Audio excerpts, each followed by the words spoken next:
네, 여기는 경제와 스팟 오늘의 게스트 소개하면서 또 출발을 해보도록 하겠습니다. 자, 오늘 드디어 저희 아파트 개설 이후에요. 최초의 여성 게스트를 모셨습니다. 누군지 궁금하시죠? 바로 인사 나눠볼게요. 자, 부동산 전문가 박은정 감정평가사님 모셨습니다. 안녕하세요. 네, 안녕하세요. 네, 반갑습니다. 최초 여성 게스트. 아, 영광입니다. 네, 굳이 뭐 남성, 여성을 가리고 싶진 않지만 그래도 이렇게 오시니까 스튜디오 분위기가 환하게 밝아지는 건 어쩔 수가 없네요. 제가 찾아보니까 이제 모시기 전에 유튜브를 보게 됐어요. 아, 네. 근데 그 채널명이 박감사 리얼아이라고 되어 있던데 이게 무슨 뜻입니까? 아, 네. 제가 장명을 할 때 네. 이제 부동산을 보는 진정한 눈을 기르자라는 아. 의미로 이제 만들어 봤습니다. 네, 어떻게 유튜브를 처음 시작하게 되셨어요? 일단은 제가 부동산 네. 관련된 일을 한 지 이제 20년 정도 됐거든요.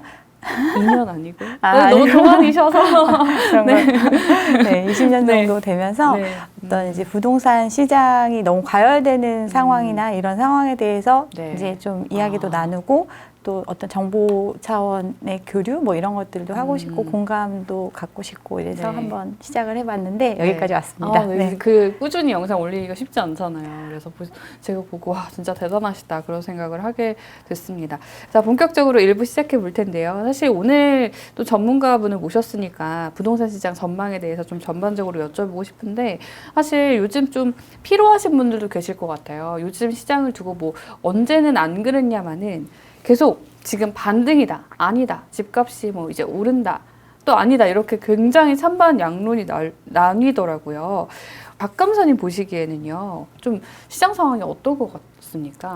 일단은 네. 부동산이라는 자산의 특성을 생각을 하셔야 돼요. 네네. 굉장히 이게 무거운 자산이거든요. 우리 자산의 대부분이 부동산에 쏠려 있고 네. 또 일반적인 분들이 갖고 있는 부동산이라 함은 보통 이제 주택의 경우가 가장 이제 최초로 접하게 되는 네. 또는 최후로 마지막까지 갖고 있는 뭐 이런 자산이다 보니까 네. 굉장히 자기 자산의 대부분을 쏟아붓기도 하고 여기에 또 미래의 소득에 대한 것과 맞바꾸는 형태, 네. 즉 대출을 많이 활용해서 이 자산을 구매하는 형태이기 때문에 한번 선택할 때도 그렇고 굉장히 가져가는 것도 오랜 기간 가져가는 좀 무거운 자산이라는 특성이 있어요. 또 세금 문제도 있고 이러다 보니까 뭐 주식이나 이런 것처럼 네. 바로바로 얼마가 올랐다고 해서 바로 팔 수 있고 맞아요. 얼마가 떨어졌다고 해서 바로 손절할 수 있고 사실 이런 물건이 아니거든요. 그래서 어떤 시간적인 텀을 조금 더 길게 바라볼 필요는 있는 상품이다 이렇게 생각을 하고 지금 이제 요즘 오른다라는 얘기가 또 나오고 네, 있잖아요. 맞아요. 불과 몇 달 전까지만 해도 네. 수억씩 떨어진다라는 이야기가 많이 있었는데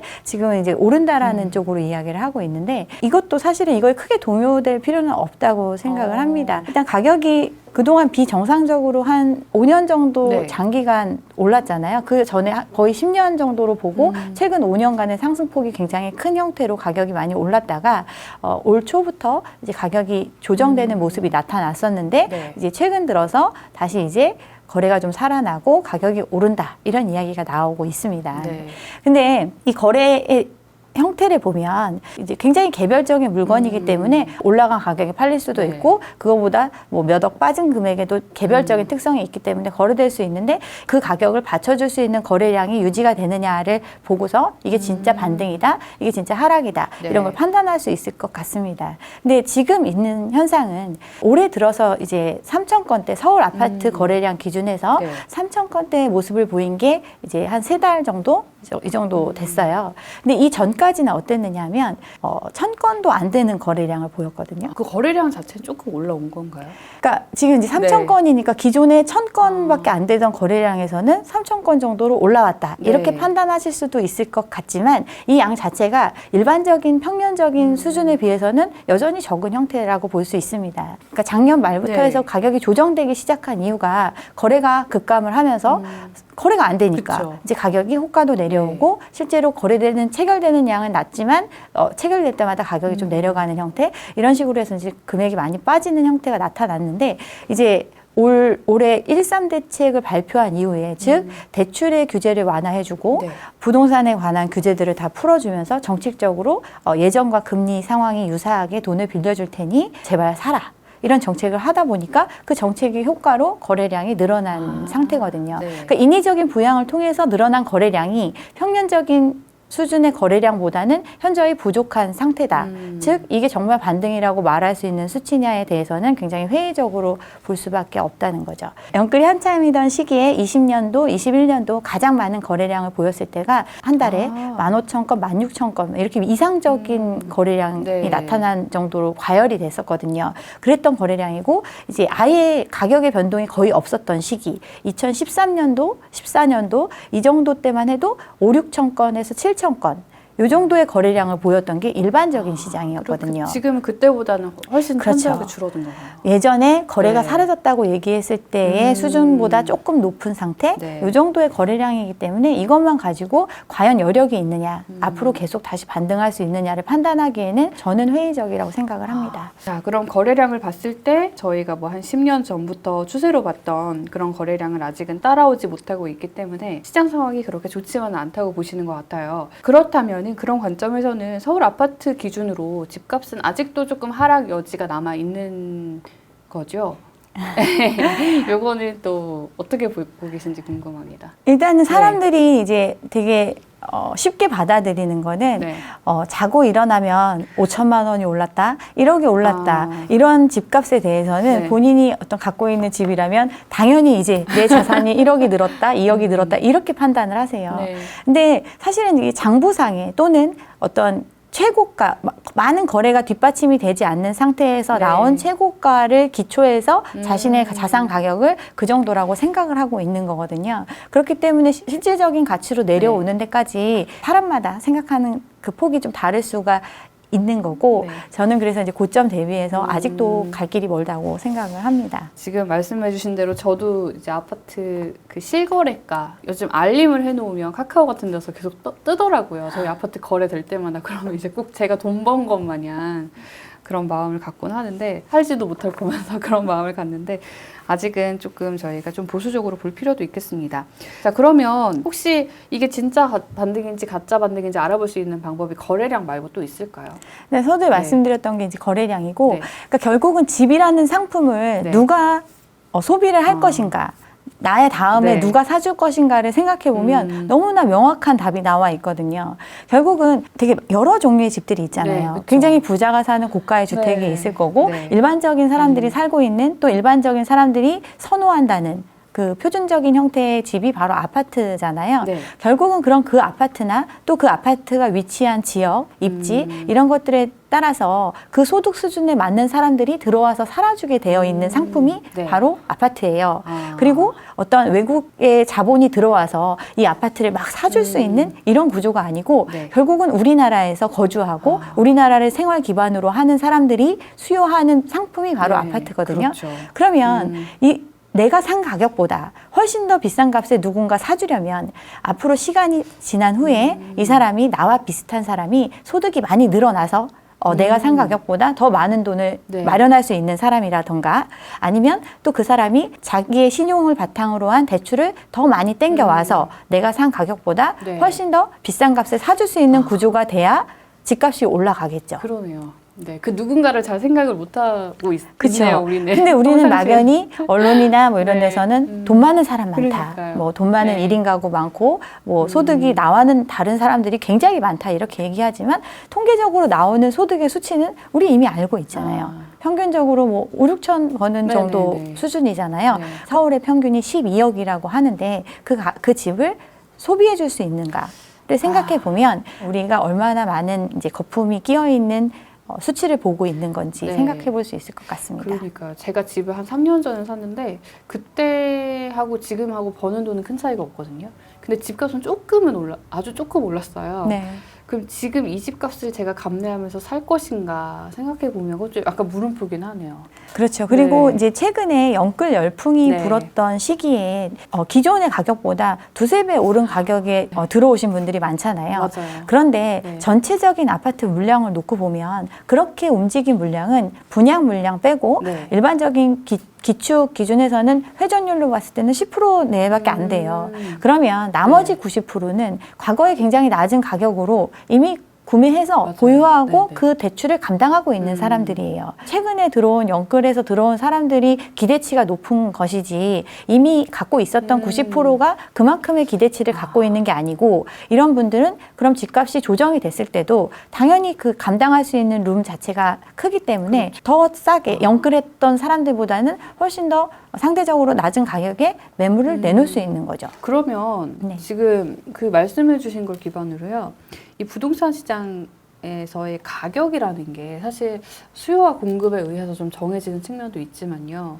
적당한 집값은 도대체 뭘까? 기준점 같은 거나 지표 같은 게요? 부동산에 대한 어떤 사람들의 생각이 좀 네. 다르기 때문에 이걸로만은 결정할 수는 없겠지만 네.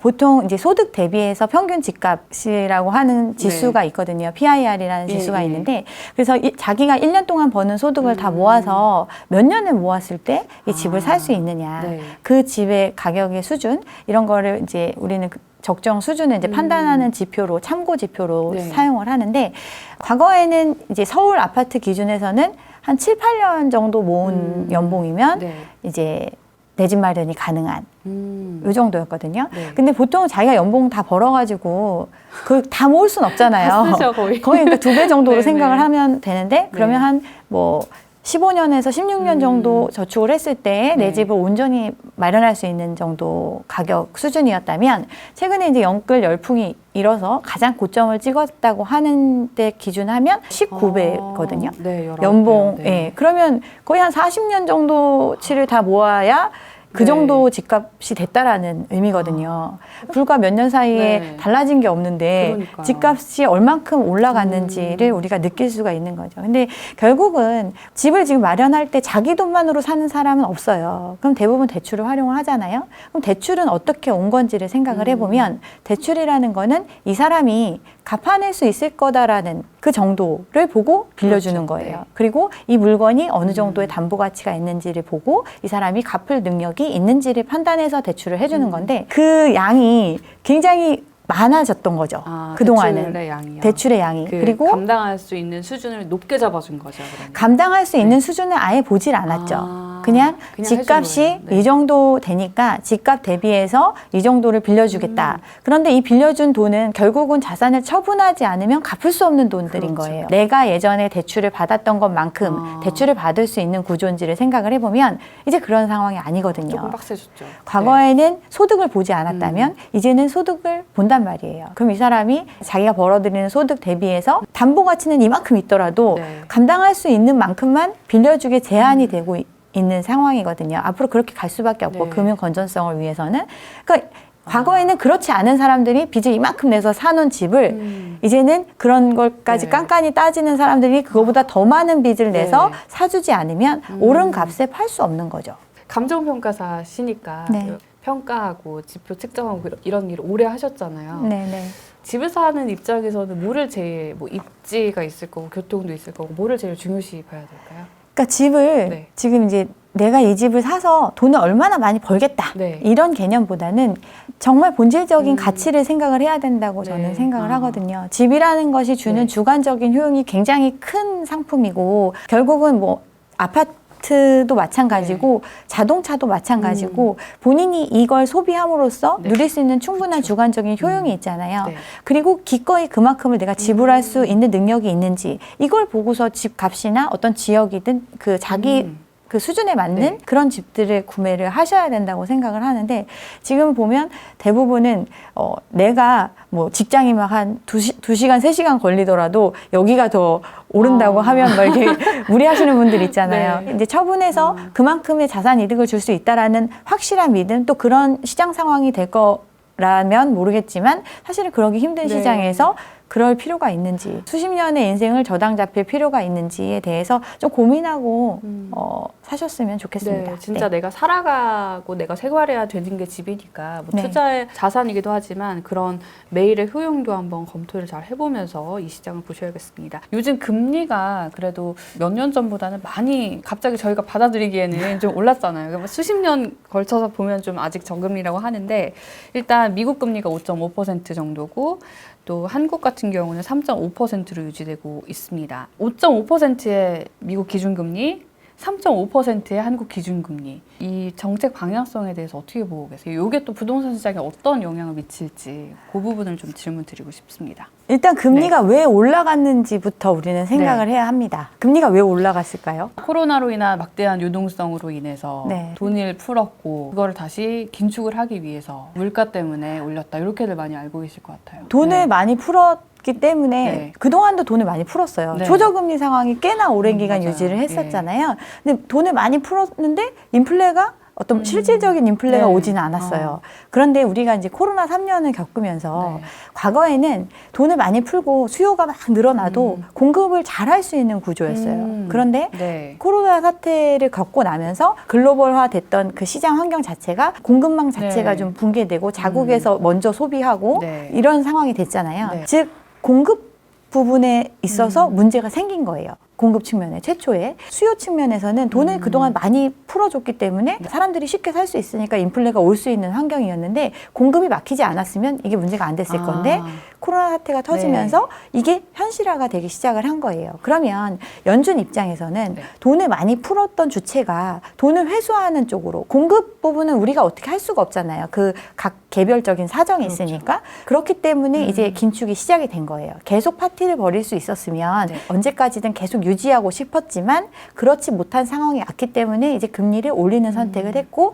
그게 이제 긴축으로 가는 이런 상황이 된 거거든요. 근데 지금 이제 미국이 기준금리를 5.5%까지 올렸는데 앞으로 동결을 할 것이다. 네. 또는 한 차례 더 올릴 것이다. 지금 이런 전망을 하고 있거든요. 이유는 인플레가 잦아들고 있지 않기 때문에 그래요. 그런데 이 인플레를 놓고 보면 앞으로 잦아들기 좀 어려운 환경이 계속 되는 거예요. 이유는 일단은 에그플레이션이 네. 왔잖아요. 네. 이상기후 현상이라든가 네. 밀 네. 최대 수출국인 러시아의 전쟁이 있고 또 쌀도 지금 인도에서 수출 네. 제한을 하는 식으로 농작물에 대해서 자국 내에서 소비도 지금 감당이 안 되기 때문에 외국으로 파는 것 자체를 줄이겠다. 이 얘기는 공급 측면에서 이미 문제가 생기고 있는 거거든요. 그리고 유가적인 측면, 코로나로 인해서 멈췄던 경제가 다시 돌아가면서 막 생산을 해내니까 기존에 막혔던 기름의 수요가 네. 늘어나니까 유가가 떨어지니까 산유국에서는 감산하는 네. 조치를 한단 말이에요. 그럼 다시 기름값이 올라갈 요인이 있거든요. 그렇기 때문에 미국에서 이제 인플레 상황을 이제 막기 위해서 네. 계속 어떤 긴축적인 기조를 유지해 간다 이런 식으로 가고 있는데 우리나라 같은 경우는 이제 한미 기준금리가 역전이 됐잖아요. 네. 미국에서 이제 금리를 그런 식으로 계속 올리는데 미국도 금리를 이렇게 막 올렸을 때 부작용이 크면 못 올리겠죠. 근데 부작용이 별로 없는 거예요. 워낙 탄탄한 금융 시스템을 네. 가지고 있고 또 소비가 줄어든다거나 아니면 고용이 침체된다든가 어떤 이런 경제적으로 안 좋은 시그널들이 막 나오면 이 올리는 거를 멈칫멈칫 할 건데 지금 그렇지 않거든요. 그런데 인플레는 계속 심화가 되니까 네. 일반적인 사람들한테 생존에 가장 큰 직결되는 부분이 생필품 인플레나 이런 거기 때문에 이걸 안 잡을 수가 없기 때문에 지금 금리를 올리는 조치를 하고 있고 시장에 네. 풀린 돈을 줄이는 조치를 하고 있습니다. 근데 우리는 지금 못하고 있어요.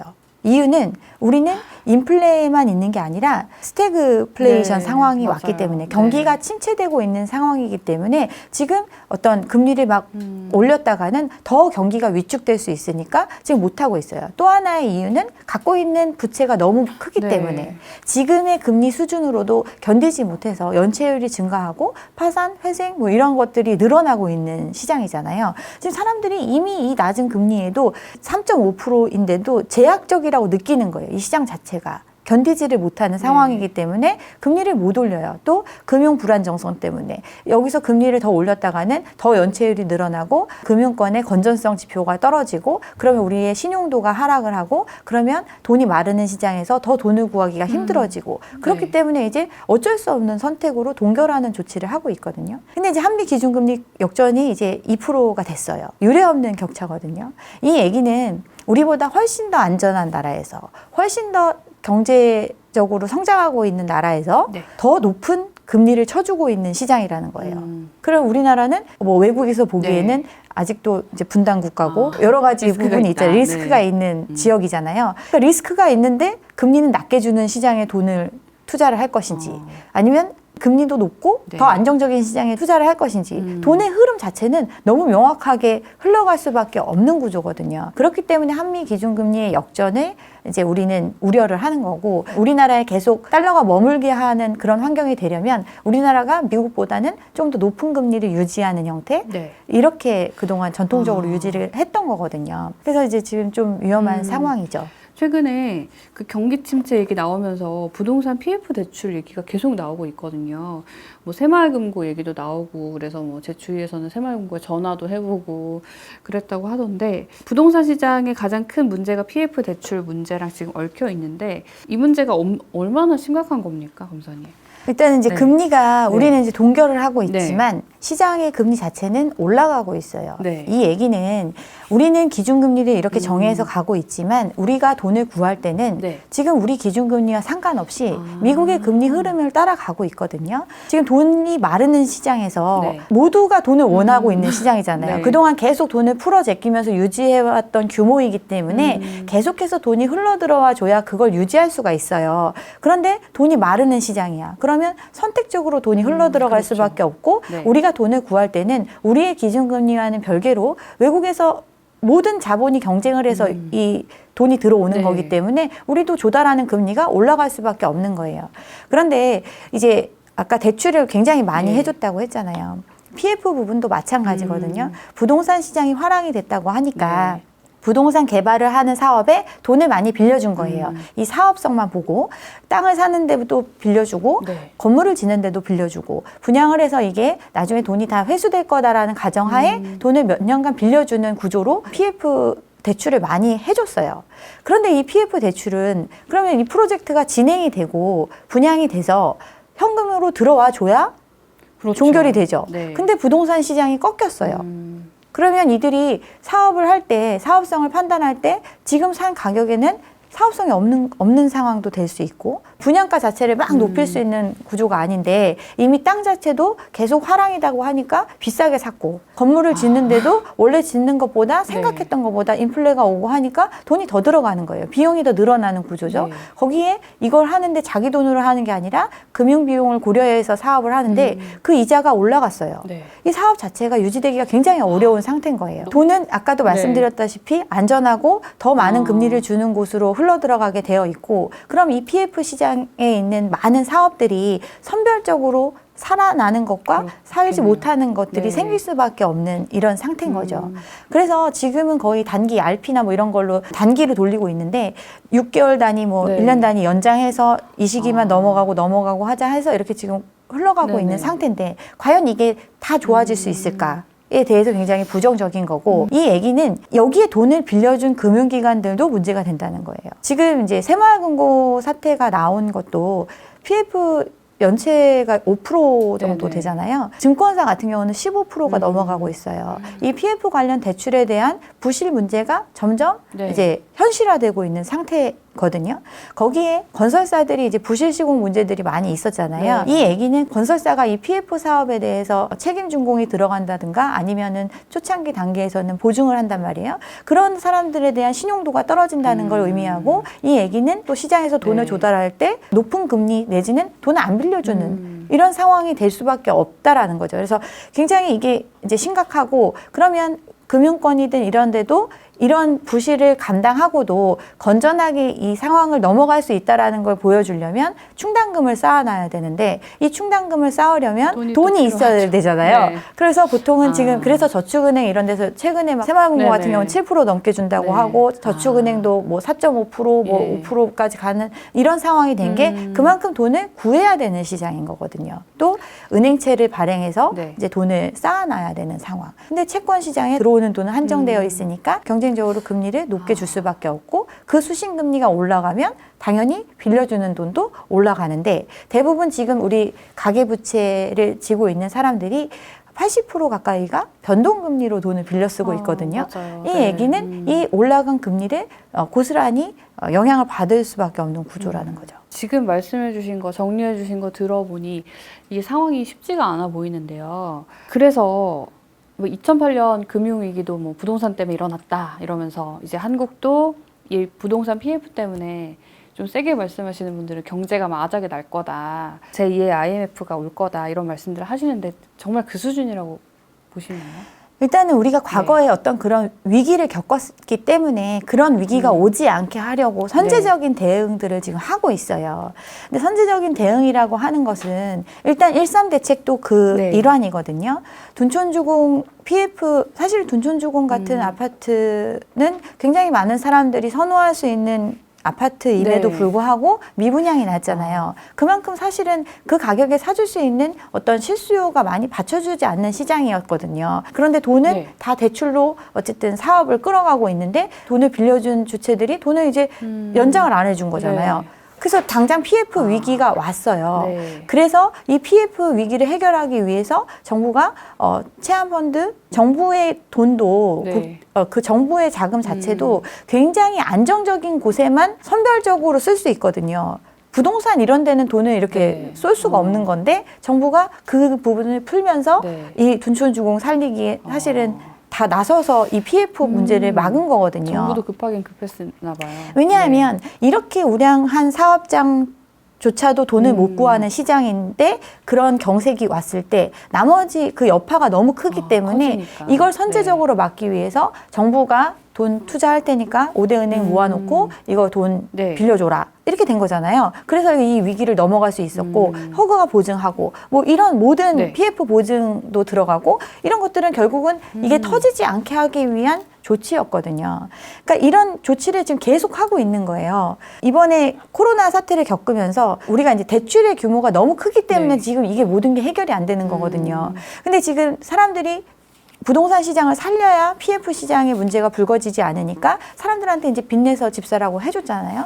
근데 이 빚내서 집사라고 해줄 때도 이 대출의 어떤 지금 현재의 대출 금리가 올라가는 걸 견디지 못한 사람이 많으니까 대환 대출 용도로 쓰라고 기금의 절반 가까이는 그걸로 나갔는데 이제 빚내서 집사라고 하니까 나머지는 이제 또 집 사는데 이 돈을 쓰고 있는데 이렇게 들어간 돈이 벌써 다 소진됐어요. 40조 정도를 기획해서 했는데 5월인가에 이미 다 써졌잖아요. 앞으로도 계속 그러면 이제 정부가 이런 정책 자금을 마련할 수 있느냐.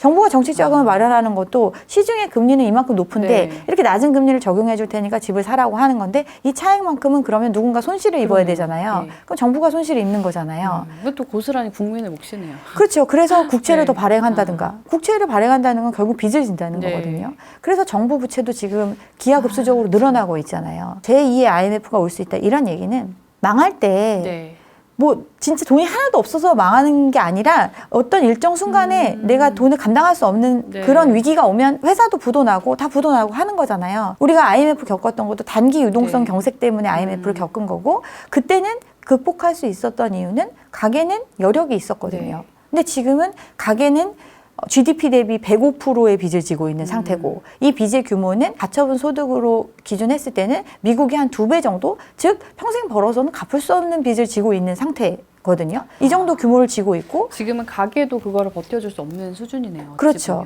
그런데다가 정부도 코로나 이전에는 뭐 한 36% 정도의 어떤 부채 비율이었다면 지금 이제 50% 가까이 늘어났거든요. 코로나 위기를 극복하기 위해서 다 빚내서 썼으니까 이런 상황이에요.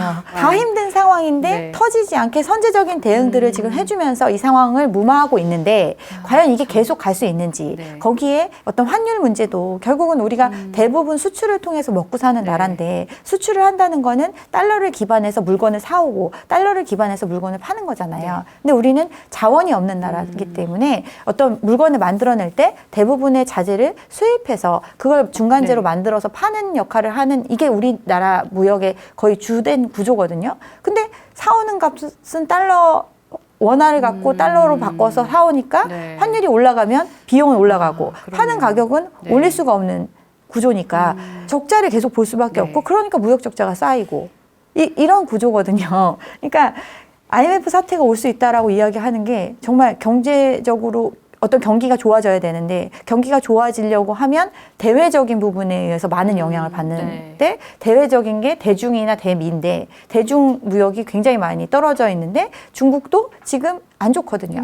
왜 안 좋아요? 거기도 부동산의 어떤 부실 문제 때문에 지방정부의 부채 문제 때문에 급격하게 좋아질 수가 없고 소비가 위축되니까 재고가 쌓이고 이러니까 우리한테 물건을 수입 안 하니까 네. 우리가 안 되고 있는데 얘네가 좋아질 때까지 우리 버텨야 되는데 그런데 환율도 안정적이어야 되는데 환율은 한미 기준금리 네. 역전이 돼서 사실은 환율이 계속 지금 올라가고 있잖아요. 네. 기댈 곳이 많지 않네요. 지금. 기댈 곳이 없는 상태고 갖고 있는 카드를 지금 아름아름 계속 다 쓰고 있는 상태인데 네. 과연 이제 하반기가 됐을 때 버틸 수 있느냐. 가장 네. 근본적인 문제는 사람들한테 네. 감당할 수 없는 만큼 아. 돈을 빌려준 구조가 잘못됐다고 저는 생각을 하거든요. 또, 워낙 네. 초저금리에 집값이 오르는 것만 본 젊은 세대들은 맞아요. 이게 당연하다라고 생각을 하고 둘이 합쳐 뭐 네네. 1억 좀 넘고 뭐 이런 사람들이 3, 4억 이상 빚내는 게 아무렇지도 않은 시장이 맞아요. 몇 년이 흘렀잖아요. 이러다 보니까 이게 얼마나 큰 무게감인지에 대해서 별로 체감을 하지 못했던 건데 사실은 우리가 어떤 대출의 가계 부채의 규모라든가 이런 네. 부분들을 정부 차원에서 관리를 했어야 되고 어떤 규제가 좀 있었어야 되는데 그냥 다 계속 빌려준 거죠. 누구나 빚을 갖고 있는 게 당연하고 그래 집은 빚내서 사는 게 당연하지 이런 게 만연해 있는데 그걸 또 감당 못할 정도로 빌리는 게 또 결과적으로는 우리 모두의 문제가 되겠네요. 그렇죠. 사실 요즘은요, 검사님, 역전세난 이 단어가 진짜 많이 등장하는 것 같아요. 이게 심각하죠? 진짜 심각한지 아니면 이게 좀 시간을 지나고 한 사이클을 돌면 해결된다 이런 전문가도 계셨는데 어떻게 보시는지요? 네. 일단 전세 문제가 지금 굉장히 심각한 이유는 전세를 수요하는 사람들의 입장과 공급하는 입장이 지금 다 맞물려 있기 네. 때문에 그런 상황이라고 볼 수 있거든요. 전세난이라고 이야기했던 게 불과 몇 년 전이잖아요. 그러니까요. 그때가 바로 네. 이제 임대차 3법 도입이 되고 맞아요. 올리지 못하는 기간 동안 올릴 전세값을 미리 올리겠다. 뭐 이런 얘기를 하면서 맞아요. 사실은 좀 말이 안 되는 얘기잖아요. 그때 제 친구가 그 네. 임대차 3법 때문에 열이 받는다면서 집을 샀어요. 오죽하면. 근데 사실은 그때 네. 임대차 3법 도입되면서 거의 네. 78%인가? 그러니까 10중 8은 기존 집에서 5% 정도 이내에서 연장하는 네. 계약으로 그냥 살았고 네. 나머지 이제 20%가 그런 타격을 받은 네. 입장인데 이때 일어난 거래들도 보면 결국 높은 전세가를 끼고 갭투자하신 분들이 많이 있었던 네. 그런 현상이 사회적인 현상이 있었거든요. 네. 근데 이제 결국은 역전세가 났다는 거는 전세라는 것도 세입자한테 내가 목돈을 빌려서 레버리지를 활용하는 형태의 투자였잖아요. 네. 근데 이 빌린 돈의 원금의 일부를 일시에 상환해야 되는 입장에 처하게 된 것이 역전세거든요. 기존에 내가 세입자한테 10억을 빌려 썼으면 전세로 10억을 받았었는데 시세가 이제 8억 정도밖에 안 돼서 2억이라는 돈을 네. 그냥 무이자 사금융으로 쓸 수 있었던 10억 중에 네. 2억을 갚아야 되는 상황이 온 거예요. 근데 역전세 난이라는 거는 이 돈을 빌려 쓴 사람이 갚을 수가 없는 거예요. 돈이 없는 거예요. 네. 역전세가 온 거는 결국은 돈이 없어서 온 거예요. 아, 네. 돈이 없어서 역전세가 왔는데 이 역전세가 굉장히 심각해지는 이유는 네. 그동안 공급이 없다라고 계속 얘기를 했지만 평년 평균 대비해서 최근 그 문정부 5년 동안 공급된 아파트 양이 서울의 아파트 양이 15,000채씩 더 많거든요. 평균적으로. 네. 굉장히 많은 아파트가 분양이 됐어요. 그리고 수도권 집값이 오른다고 하니까 사실은 기존에 재건축, 재개발을 추진하던 지역들이 사업성이 안 나와서 좀 멈춰 있었던 것들도 네네. 많거든요. 그런 것들이 다 성황리에 분양을 하면서 다 사업을 마무리 지을 수 있었어요. 그만큼 많은 공급이 이루어졌던 시장인데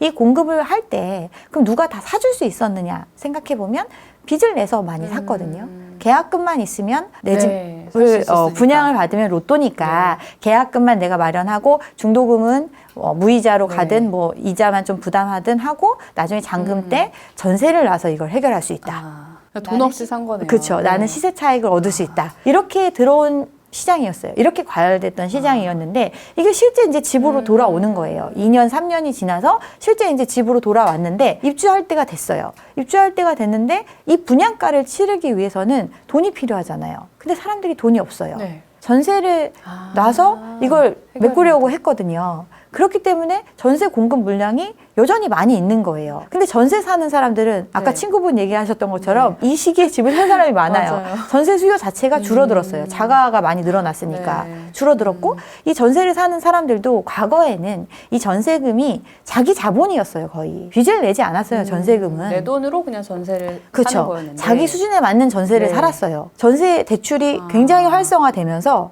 내 돈으로 사는 게 아니라 이것도 빚으로 산 빚으로. 거예요, 네. 그동안. 근데 금리가 올라가고 감당하기 힘들어지니까 그만큼을 받쳐줄 수 있는 수요가 없는 거예요. 그러니까 전세 수요는 줄어들고 공급은 늘어나니까 당연히 전세가가 내려갈 수밖에 없죠. 그래서 역전세가 온 건데 정작 돈을 빌려 쓴 사람은 돈을 갚을 능력이 안 되는 거예요. 그러면은 네. 이게 역전세에 대한 얘기가 나온 게 사실 지금이 처음은 아니지만 계속 반복적으로 나오는 이슈인데요. 네. 결국 지금 상황에선 돈이 없고 공급이 많다면 이게 해결이 가능한 부분인가요? 그래서 이제 정부가 네. 이것도 선제적으로 대응을 한다고 한 게 네. DSR을 적용하지 않고 돈을 빌려주겠다. 이렇게 한 거예요. 돈 빌려주기로 나섰군요. 정부가. 그렇죠. 네. 결국은 이 돈을 갚을 수가 없으니까 근데 개인 대 개인으로 빌리는 거는 그 가격으로 안 해주니까 은행에서 그 나머지 차익만큼을 더 빌려줘라. 이렇게 된 거잖아요. 그러면 네. 근본적으로 이 문제를 해결하려면 돈이 있어야 해결을 해요. 그쵸. 네. 근데 이 사람이 2년이 지나면 이 돈이 생길까요? 그러니까요. 그러네요. 2년이 지나도 어차피 우리 그냥 뭐 시간만 돈이 안 연장을 보이니까. 하는 거죠. 네. 대부분은 결국은 이 문제를 해결하려면 자기가 그렇게 올랐다는 자산을 처분해서 이 빚 문제를 해결해야 되는 게 원래 기본적인 원칙이라고 저는 네. 생각을 하거든요. 그게 자본주의고 자기가 감당할 수 있는 능력이 안 되는 빚을 졌고 그 빚을 상환해야 되는 시기가 왔을 때는 자구책으로 이걸 상환하려고 하는 노력을 하는 네. 게 가장 우선시 돼야 되고 그렇지 못할 경우에 이제 어떤 정치적으로 후순위로 해야 된다고 생각을 하지만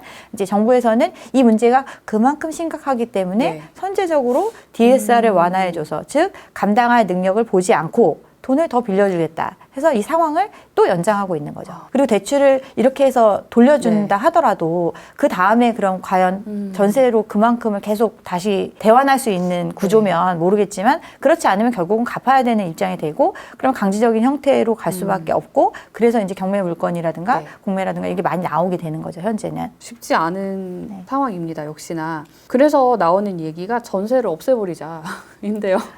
이게 가능할까요? 근데 이게 전세가 사실은 뭐 네. 강제적인 제도가 아니잖아요. 그러니까요. 서로의 네. 니즈가 맞아서 그동안 이루어졌던 거거든요. 전세를 들어오는 사람은 네. 어떤 내 집 마련으로 가기 직전의 단계, 자본을 축적하는 과정으로 전세금을 쌓아가면서 돈을 저축하는 개념으로 전세금을 마련을 하기도 하고 새 출발을 할 때 뭐 부모가 자식한테 약간 증여의 수단으로 네네. 준다든가 이런 식으로 이제 전세 제도를 활용을 하는 거고 그리고 월세를 내면서 사는 것보다 네. 더 적은 비용으로 이용할 수 있다라는 장점이 있기 때문에 전세 제도를 활용해 왔던 거고 집주인 입장에서는 레버리지를 극대화할 수 있는 방법으로 이제 전세를 통한 임대 수익이나 고정적인 수익을 포기하더라도 자본이득만 취할 수 있는 가장 좋은 구조라고 생각을 해서 서로의 니즈가 맞아서 형성된 게 전세 제도거든요. 이 빚에 대한 것이 다른 대출은 전체적인 통합적인 시스템을 통해서 관리가 되잖아요. 어디서 얼마 빌리고 어디서 얼마 빌렸으면 이 사람의 신용도 체크가 되는데 이 전세는 사실은 그런 범주 안에 있지 않지만 이것도 엄연한 어떤 사금융의 형태이기 때문에 네. 이 부분에 대한 것도 사실은 통합적으로 관리가 돼야 된다. 그 범주 안에서 관리가 돼야 된다라고 네. 생각을 합니다. 마지막으로 이 영상 보시는 분들은 아마 뭐 주택을 갖고 계신 분들도 있을 거고 또 무주택자분들도 있을 거고 부동산 투자에 관심 있는 분들도 있으실 텐데요. 부동산 투자를 제대로 할 수 있는 방법 청약 말고 또 뭐 있을까요? 우리 시청자분들께 조언 좀 부탁드릴게요. 일단 네. 이제 집이라는 상품에 대해서 한정돼서 어떤 부동산을 바라볼 필요는 없고 사실은 다양한 부동산 상품들이 네. 있고 그 부동산이 주는 이점은 주식이나 이런 것과는 다르게 실물로 존재한다는 장점이 있는 거거든요. 네. 공간으로서의 의미가 있고 결국은 거기서 내가 일을 하지 않아도 어떤 임대소득이라든가 이런 걸 통해서 수익을 창출해주는 네. 역할을 하는 게 부동산이거든요. 누군가 더 비싸게 사줄 거다라는 이런 기대감으로만 시장을 바라본다면 네. 그런 게 아니라 이 부동산 자체가 주는 수익이 어느 정도가 되는지 실질적으로 정말 나한테 캐시카우처럼 계속 돈을 벌어줄 수 있는 상품을 싸게 적정 이유를 생각하면서 그런 물건들을 좀 관심을 갖고 그런 거에 투자를 하시는 게 저는 더 건전한 방법이라고 생각을 합니다. 네. 그리고 집은 결국은 투자의 목적이 될 수도 있지만 투자의 목적보다는 자기의 효용과 자기 어떤 거주의 기반이 되는 상품이기 때문에 시간적으로 시장의 상황에 맞춰서 봤을 때 싸게 사는 게 좋다. 싸게 사는 게 좋다. 내가 이게 나중에 얼마에 팔 거를 기대하고 뭐 이런 것보다는 어떤 상황이나 어떤 거시적인 환경이 좀 안 좋을 때 싸게 내 집 마련하는 것 이거에 좀 초점을 맞춰서 좀 관망하셨으면 좋겠습니다. 네. 이제 영끌 현상이 일어났을 네. 때 정말 안타까웠던 게 20, 30대 분들이 자산의 불평등 이런 상황을 겪으면서 네. 너무 이런 부분에만 어떤 투자를 해서 내가 얼만큼을 벌어야 되겠다 이런 거에만 되게 많이 관심을 갖고 치중하셨던 것 같은데 제가 이제 좀 살아보니까 그 시기가 네. 어떻게 보면 자기 자신이 도약할 수 있는 가장 중요한 시기고 또 그만큼의 여유가 있는 시기이기 때문에 자기 자신한테 투자하는 것 또 자기의 어떤 가치를 높일 수 있는 일에 더 힘쓰는 게 좋을 것 같다고 생각을 합니다. 네, 너무 도움되는 그런 조언인 것 같습니다. 자, 오늘 박은정 감정평가사님과 함께요. 부동산 시장 전반 짚어봤는데요. 오늘 출연해 주셔서 진짜 고맙습니다. 네, 감사합니다. 네, 오늘 첫 여성 게스트 우리 박은정 감사님 모시고요. 부동산 이야기 나눠봤습니다. 재밌고 또 유익하게 들으셨다면 좋아요와 구독 꼭 부탁드리고요. 저는 이만 인사드리겠습니다. 지금까지 경제 크리에이터 신지은이었습니다. 고맙습니다.